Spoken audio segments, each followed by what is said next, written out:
With that, I'll hand it over to my good friend, Senator Booker.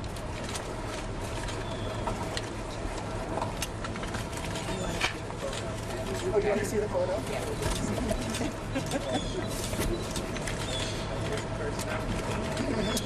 So this press conference should not be necessary. We should not have to be here.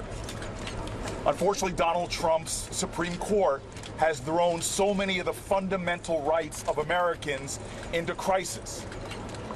We've seen reproductive care. We've seen marriage equality. We have seen so many of the things from workers' rights to civil rights that we've relied on literally for a generation now force us to show more strength in our activism to defend those fundamental rights.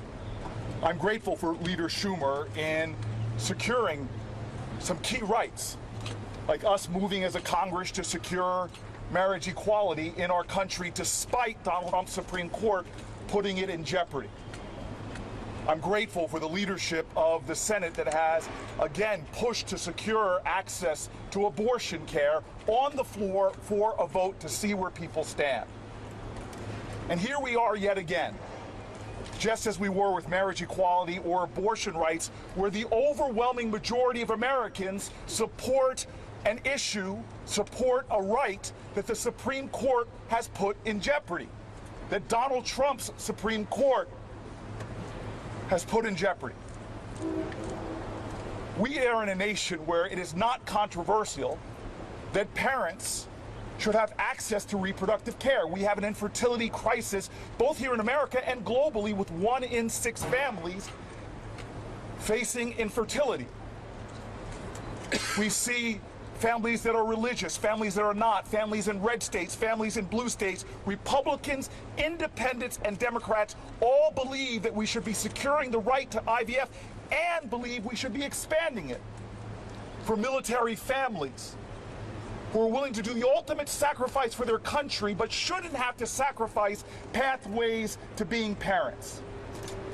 And so today is a sad day that we have to stand here and put a common sense bill on the floor only to watch Republicans strain to find excuses not to vote for what over 70% of Americans want. This is not about politics, it's about people. It's about people over politics, and literally, with my colleagues behind them, it's putting the people before the politicians. Look at these families' faces. Look at their joy. Look at their happiness. Look at their glee that they have what is called the great miracle of having children.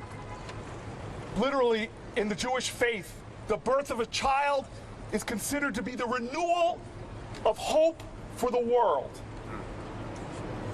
And so this is about hope. It is about love. It is about ensuring that we as a nation are what we say we are, a place with liberty and justice, a place where we really can be about the pursuit of perhaps the greatest happiness there is.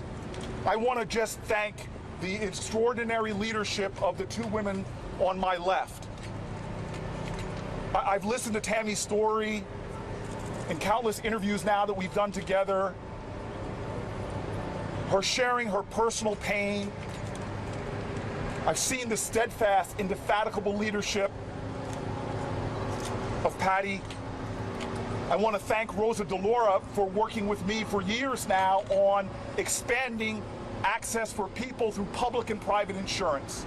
I am telling you, we are on the right side of history, and we will not stop fighting until those ideals of life, liberty, and the pursuit of happiness are achievable for all families. Great job. Thank you, everybody.